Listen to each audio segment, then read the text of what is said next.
And would you believe it, we are finally here. So this is AMKomnenos for the Gamers Advocate podcast, and looking to continue on the Let's Play series that our friend Banana has been doing over the last few weeks. So you may have caught them playing Final Fantasy Tactics, one of their very favourite games. We put up a poll asking what would people like to see next from the Let's Play series, and the result was fairly conclusively another Final Fantasy game.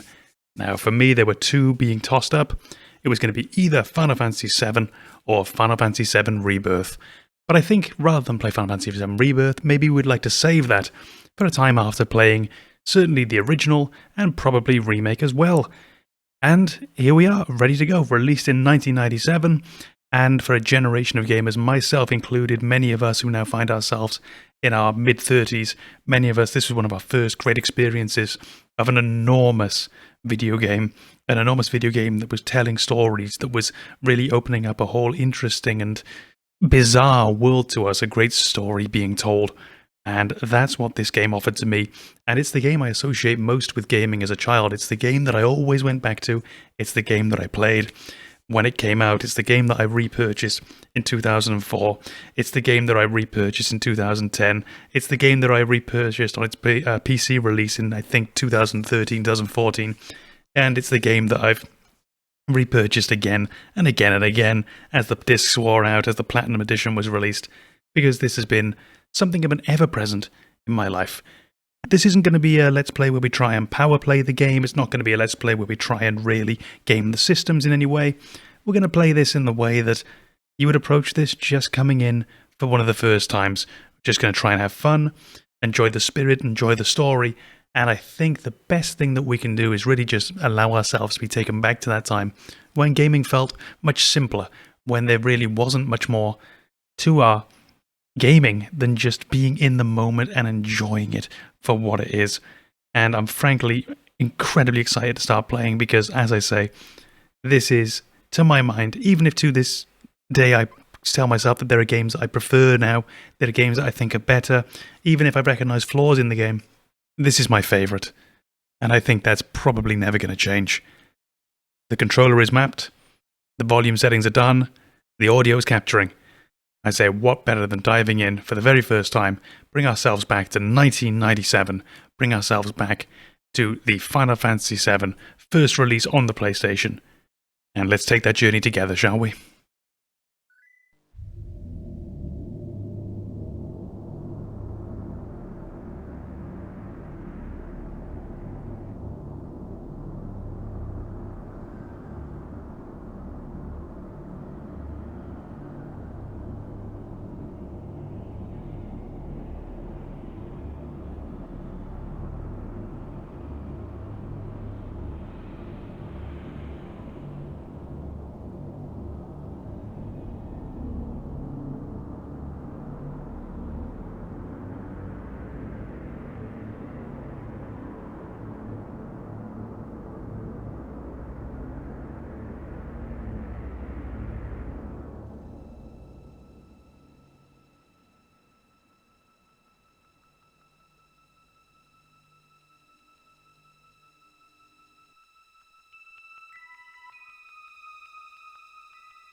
Now, there are many games from the series I think have outstanding introductions, but I don't think any have topped this intro.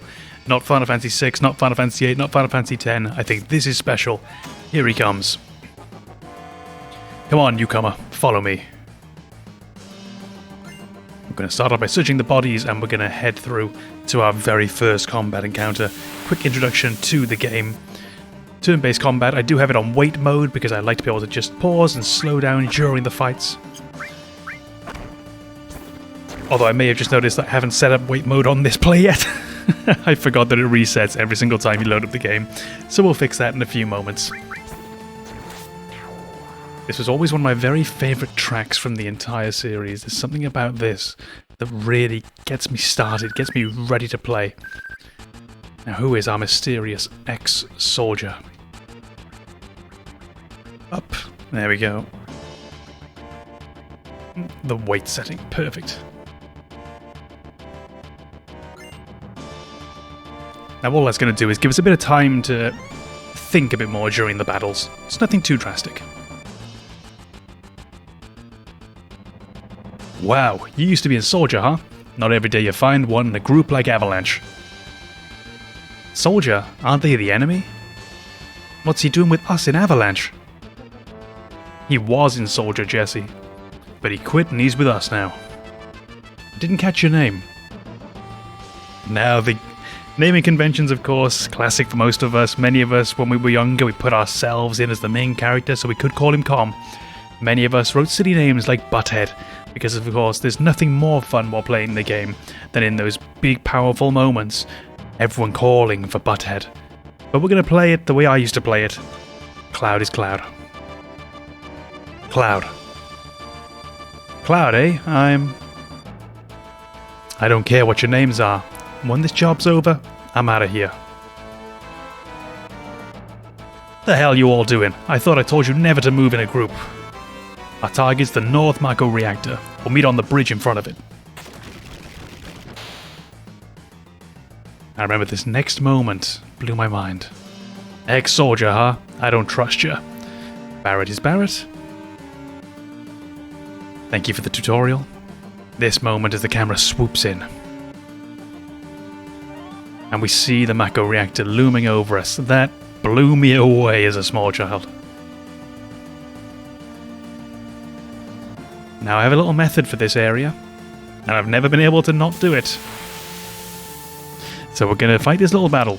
And for anyone unaware, the game is based on a random battle system. So when you're running around, just around the map, you will encounter enemies at random at any point while walking around if you're in an area where random battles are allowed. So here, we're in hostile territory, we're breaking into a reactor, there are guards, there are guard dogs or guard cats, whatever these are meant to be. And we hit a random battle at any random moment. So you'll see when we're running around, there's no enemies in the field, but we've run into battles nonetheless. But I have never been able to go through that door our friends just went through without doing one more lap of this area. So we run back around.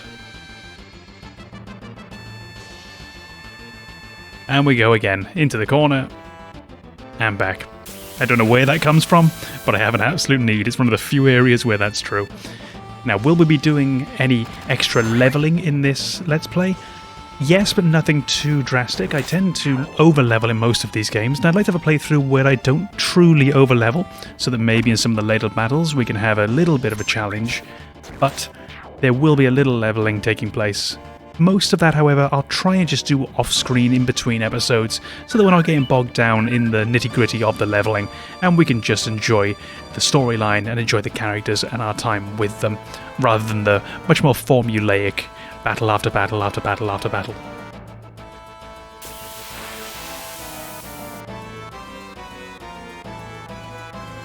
So I was very impressed with the small but interesting variety of enemies that you find in this first area. So you see, we're simply introduced to the very first moments in the game, and we already have these little winged surveillance units, we've got the dogs, we've got the Shinra soldiers, and there's only going to be more.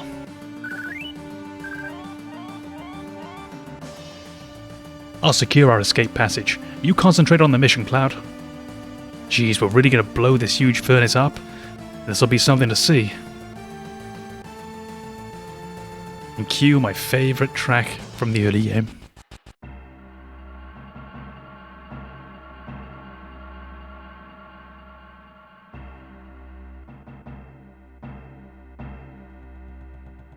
Yo, is this your first time in a reactor? No. After all, I did work for Shinra, you know.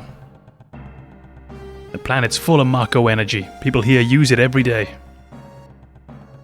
It's the lifeblood of the planet, but Shinra keeps sucking the blood out with these weird machines. I'm not here for a lecture. Let's just do it. Alright, you come with me from now on. And our first friend is made. Quick talk to Jesse. Biggs and I got the code for this door. Code deciphered. These are some characters, by the way, who get a wonderful glow up in the new remake series. Code deciphered.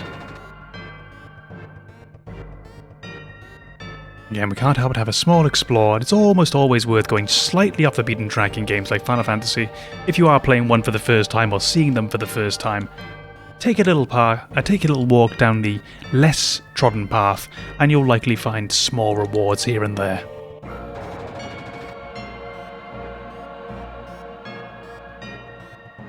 Push that button over there. Switch on.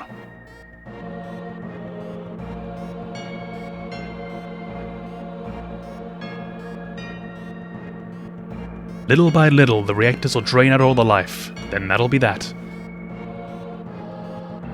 It's not my problem. The planet's dying, Cloud. The only thing I care about is finishing this job before security and the robo-guards come. I love the personality in the characters, that shake of the fist there. So little to work with, but so much character. And get a sense of Cloud's aloofness, Barrett's anger, just in these small design elements. Again, I don't feel right if I don't do a little circle of this tower, and another new enemy. Turrets. Now, at this point, we're not in a position to really discover more about the enemies. We can't scan them, we can't learn anything about them, we just have to fight and do our best.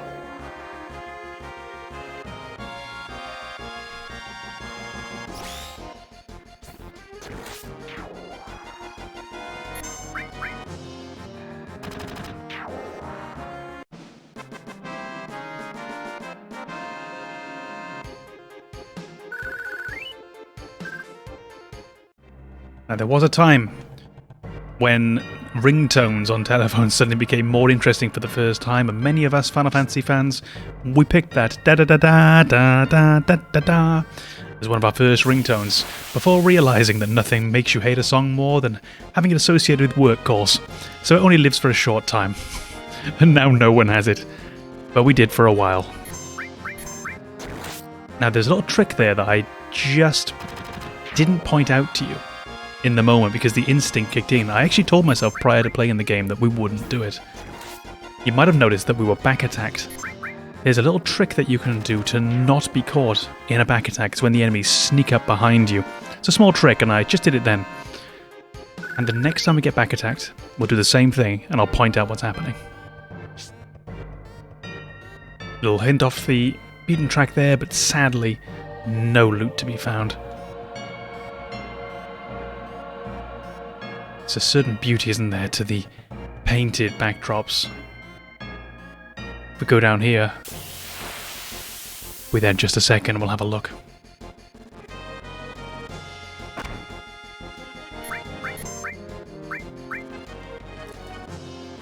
Okay, rather than just pushing the attack button, which will get you through most of the combat in the early game especially, let's have a quick look at maybe what else is available, because we have this new enemy that's fighting us. So what does Cloud have? He's got some magic, ice and bolt, RPG logic, ice on fire enemies, fire on ice enemies, bolt. How about on this machine? Small machine there, maybe overload the circuits, let's see what happens. We're normally doing about 40 damage. 180. Now, I could have said bullseye then, couldn't I? Because that would have been very silly. But look at us, we're being grown-ups. We're being very mature gamers.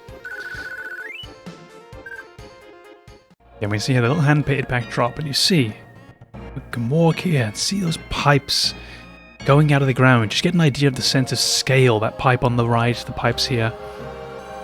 Absolutely wonderful design for such a limited tool set to give this much character. Push OK in front of the ladder, you got it.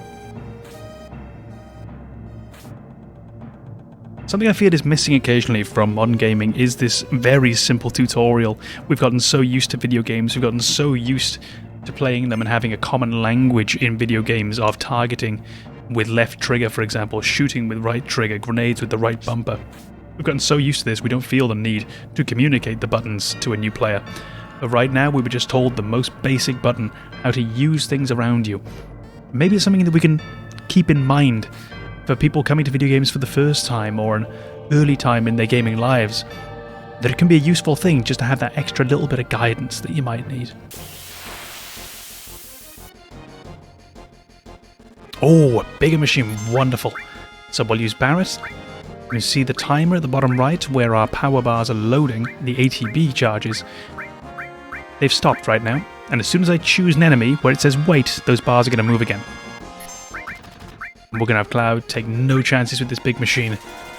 We're going to lightning bolt it. Perhaps you hear in your head when we say that, the meme running. The lightning bolt, lightning bolt, lightning bolt. And a final... Now we could, if we were gaming this, save this, but we're not going to. We're playing the game in an innocent way. So we'll use our special move. Every character, when they're on the edge, when they've been hit too many times, they gain extra power, they can use a limit break. Let's see Clouds. Oh, I used to think that was the coolest thing. What an introduction. Alright, now we're going to take a moment, and I'm going to do something I never like doing. I'm going to save over a file that was taking part of another run. Actually, I can't bring myself to do it. Let's put it on save 10. On the first slot, and there we are, Cloud and Barrett together. Level 7, 13 minutes in. 13 minutes that I'm so happy to be here for. Thank you for spending this time with us. It's thoroughly appreciated. And what do we have there on the ground? Restore materia. Don't have the chance to look at them yet, but that's magic. In the game, we're going to have different materias which give our characters different spells. We'll talk about that when the time comes. When we blow this place, it ain't going to be nothing more than a hunk of junk. Cloud, set the bomb. Shouldn't you do it? Just do it. Gotta watch to make sure you don't pull nothing. Fine, I'll do it. Watch out. This isn't just a reactor. What's wrong? Huh? What's wrong, Cloud? Hurry it up. Yeah. Sorry.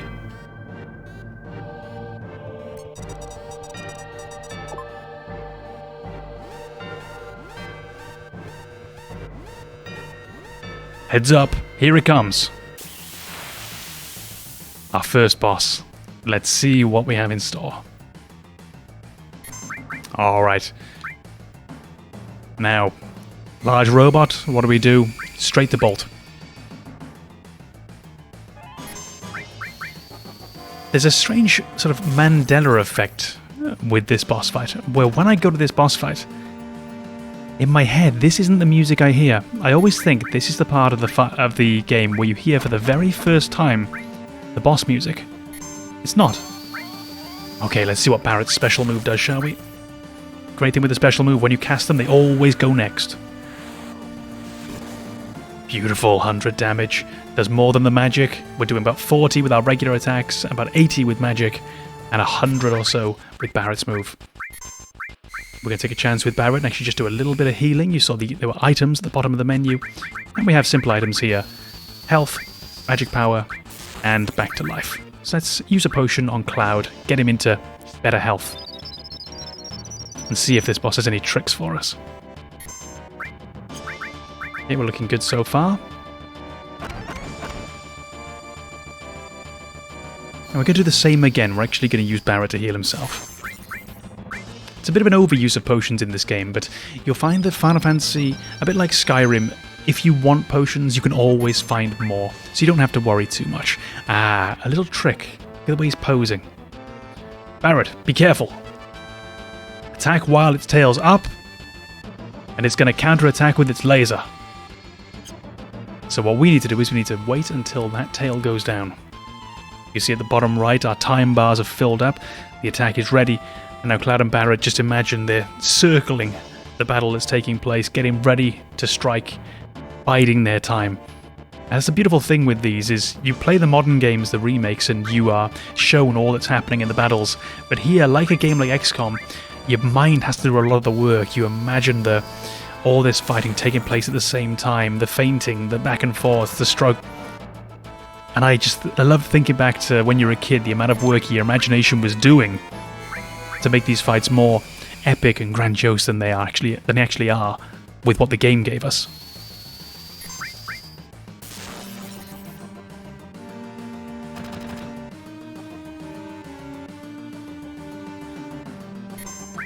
Now, if this is a game you've played before, because I know this is a big classic amongst many gamers, I'd love to know what you think of it. And we'd always love to hear from you down in the comments, so if you'd like to, do feel free to jump in, say hi. We love talking about this game. Just as the Scorpion boss finally falls, and we get a chance to look at our EXP and AP gain. So very quick look at this screen. Just next to every character you can see their name, their level, the amount of XP they need until their next level, which is the 14 in the case of Cloud, and the total they've experienced in the game up until now. So that EXP:935 is every bit of experience for these characters. It accumulates, you get to see that going up over the course of the game. At the very top left, we see EXP 100, so we get 100 points now. That's enough for Cloud to level up, he needs 14. It's enough for Barret to level up, he needed 53. And then we have AP at the top right. For materia, we'll get to it later. So 2 level ups, and an assault gun. Come on, let's get out of here. 10 minutes to detonation. Alright, we better move. Let's give Barret his new gun. You can see yellow gives us stronger stats. The timer continues to move whilst we were in the menu, so we have got to move and get out of here. Only a few seconds gone, so it's a chance to get a quick save. Now there is no quick save button because this is an old console game, so we'll have to settle for quickly saving rather than making a quick save. Old gaming habits, 2 slots. Now if I remember correctly, that wasn't possible on the original. Although I could be wrong, I seem to remember, but I might be confusing this with another game. I seem to remember the original PlayStation 1 memory card having 15 slots that you could save on. And a game typically took 1 for a save entry. I believe Final Fantasy VII took all 15. Now I'm not entirely sure if I'm correct, but I believe that was the case. Are you alright? My leg got stuck. Thanks. There we go, just save Jessie and follow her out. Now 10 minutes, but you've seen it's not a particularly long way out. We came in the whole way, we'll get out the whole way. So this typically tends to run fairly smoothly.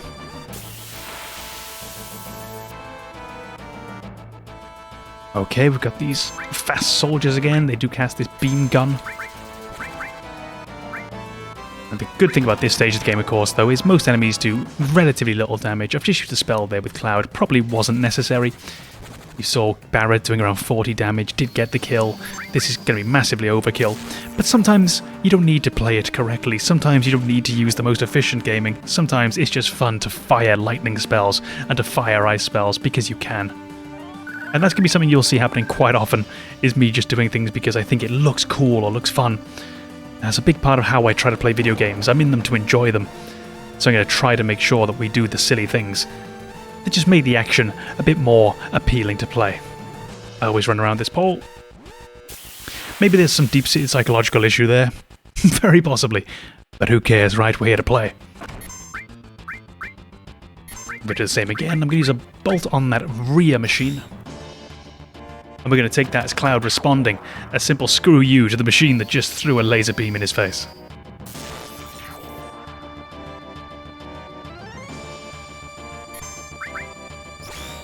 You've noticed that as we do the Gamers Advocate podcast, we always have our face cameras on when we're doing the main podcast that you'll find on this channel.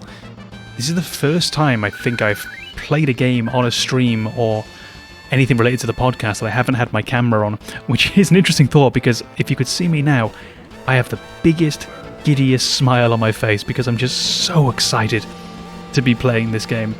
I've played the new games, I'm a lover of Remake, I'm a lover of Rebirth, and I'm a lover of this. Go Jesse, get the door. Code deciphered. We've picked up Biggs again. Just gonna check this side room. No, nothing new. We've been there before, but I can't help myself but check. I think it's a good habit to get into in these games, is make sure you're looking, because you may well find things.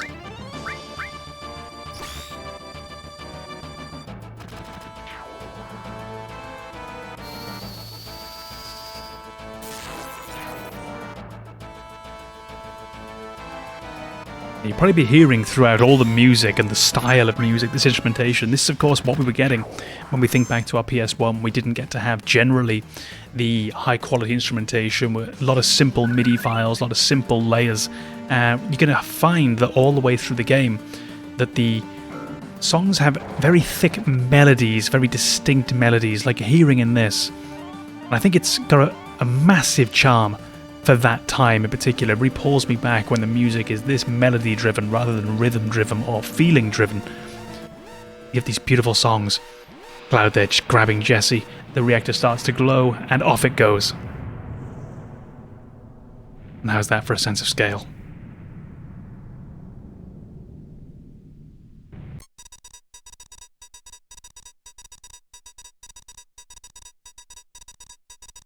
That should keep the planet going just a little while longer. Yeah.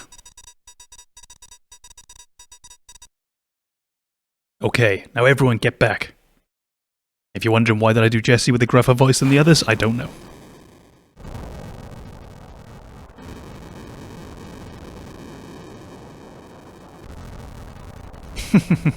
Again, simple models, simple animation, a lot of character. Alright, now let's get out of here. Rendezvous at Sector 8 station. Split up and get on the train. Hey. If it's about your money, wait till we get back.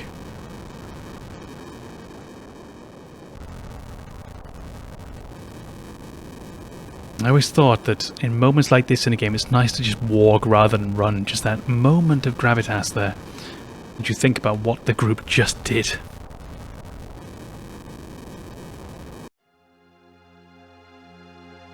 And we find ourselves under the posters for Loveless. And a familiar face. Excuse me. What happened? You'd better get out of here. Really? I don't know what's going on, but alright. Now we skipped a little dialogue there, but I always think we don't want her hanging around. We want to get her out of here. We want to save her. You don't want to have someone innocent. You can normally buy a flower. We chose not to. Just what the hell is going on? Wonder what that is on the wall over there. Let's see. Don't be fooled by Shinra. Mako energy doesn't last forever. Mako is the planet's life source. The end is in sight. Protectors of the planet. Avalanche. Now we've heard that name, haven't we? It's our group, Avalanche. Love this angle. Hey, you there! Shinra soldiers fight? Yes! I'm too addicted to the battle music to not fight when the chance arises.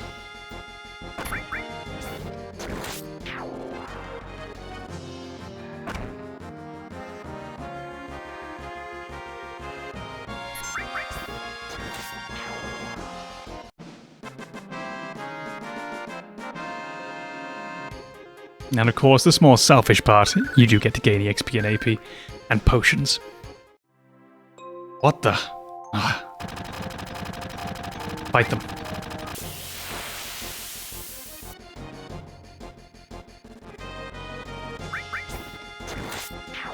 Now 3-on-1, and you're going to see from time to time in the game, you're going to see the word soldier quite often.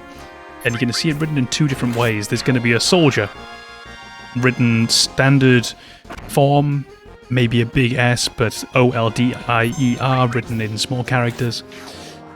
And then you're going to see soldier written all in capital letters. One is an organization, all capital letters. One of them is a person, a literal individual soldier. That's him! Fight them.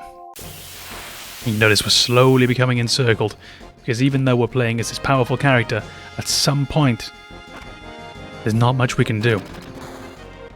So we're going to take the chance to clear this one from the back. Because if someone attacks you from the back, or if you attack them from the back, you do extra damage, or they will do extra damage. We're going to try and minimize that by making sure that we're now facing in the same direction for the 2 remaining enemies. It's a very simple strategy. There's not much to the game in depth, especially at this point for the combat. There's not much to overthink. But little things like this, always worth paying attention to. It's a very common theme in the earlier Final Fantasies, up until Final Fantasy X, and including 10, to be aware of direction. Over here. That's as far as you go. I don't have time to mess around with you guys. Enough babbling. Grab him.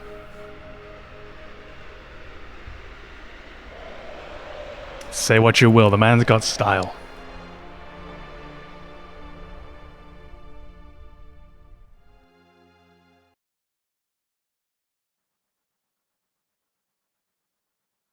Cloud never came. You think he was killed? No way. Cloud.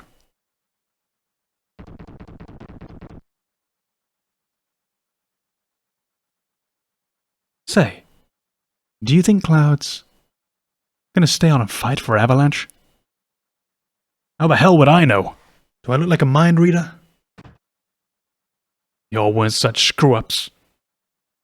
Hey Barrett, what about our money? Nothing. Sorry. Ah.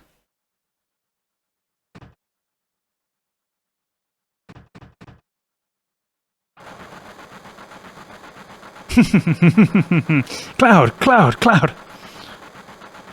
Looks like I'm a little late. You're damn right you're late. Come waltzing in here making a big scene. No big scene. Just what I always do. Having everyone worried like that. Don't give a damn about no one but yourself. Huh. You were worried about me? Wah! It's coming out of your share, hotshot. Now wake up. We're moving out. Follow me. Hey, Cloud, you were great back there. Ah, Cloud, we'll do even better next time. Careful. I'll shut this. Oh, Cloud, your face is pitch black. There you go. Say, thanks for helping me back there at the reactor.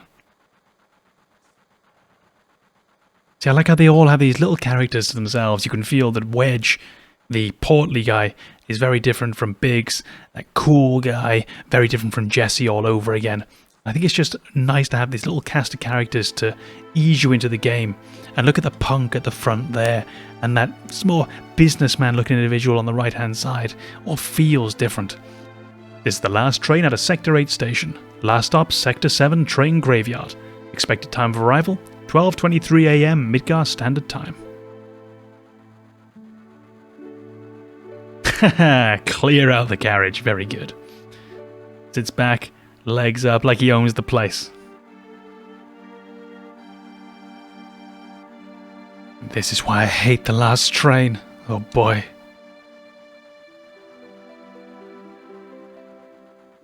Say hi to this fella, shall we? Huh? This is my house. Make yourselves at home. Then who do we have there?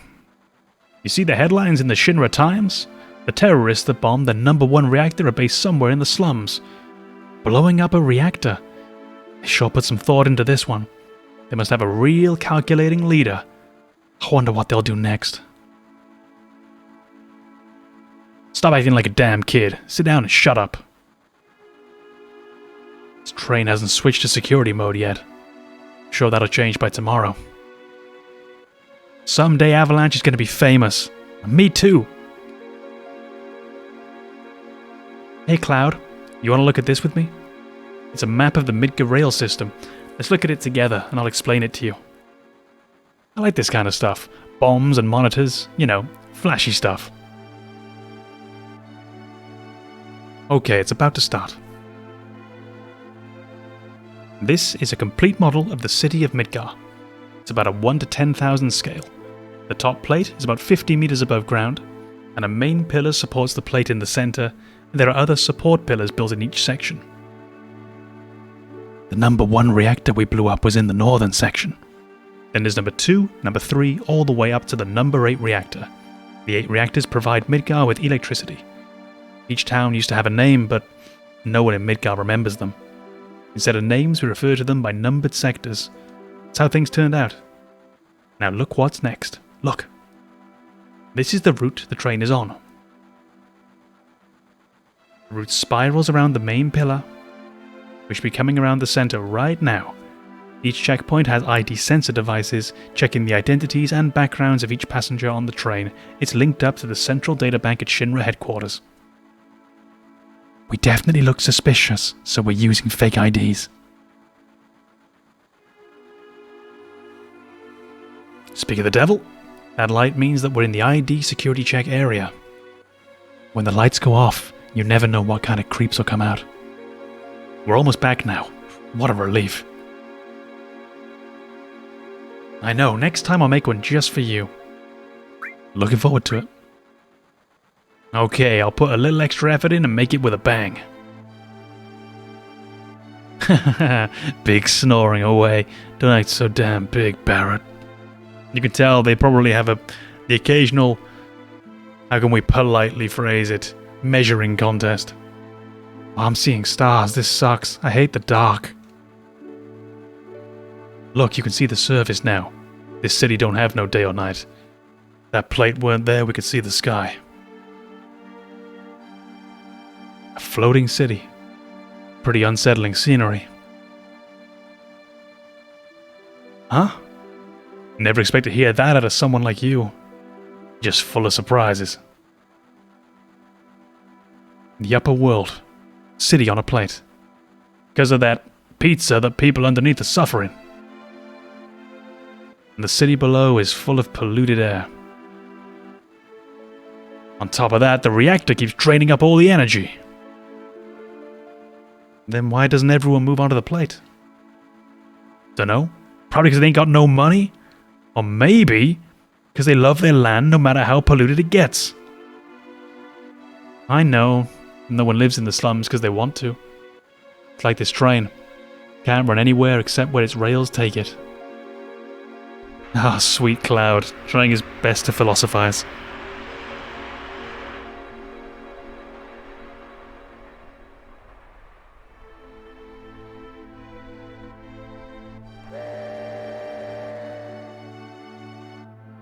Oh, that little shake of the head there of the Shinra. A controller, probably so worn out.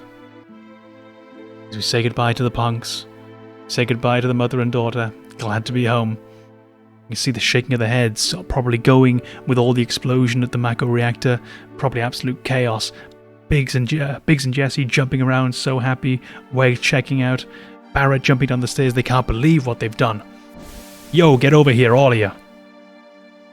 Can't believe the success they had.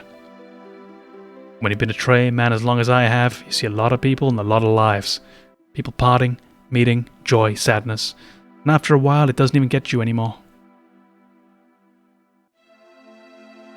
This mission was a success, but don't get lazy now. The hard part's still to come. Don't you all be scared of that explosion. Because the next one's going to be bigger than that. Meet back at the hideout. Move out. I love the way they run off together. I'm not letting you go tonight. Wow. Isn't there somewhere we could go to be alone? There's only the train graveyard around here, and they say there's ghosts around too. Could always have a quick look, couldn't we? Doesn't look so welcoming, does it? The broken down trains. No, we're gonna follow the gang and head towards the hideout. I love them looking around like this. That is, however, where we bring this first part of the Final Fantasy VII Gamers Advocates Let's Play to a full and satisfying conclusion. Thank you so much for having joined us. In the next episode, we'll look to continue on and we'll see what the gang have in store back at the hideout, meet some of our new characters, get used to this area, maybe learn a few things about the system of the game, and hopefully get involved with a little story or two. But until then, this has been Con from the Gamers Advocate, having a great time playing this game, back to an old favourite. I'm going to wish you all the best. I'll see you in part 2. Thank you so much for being here. You've been wonderful.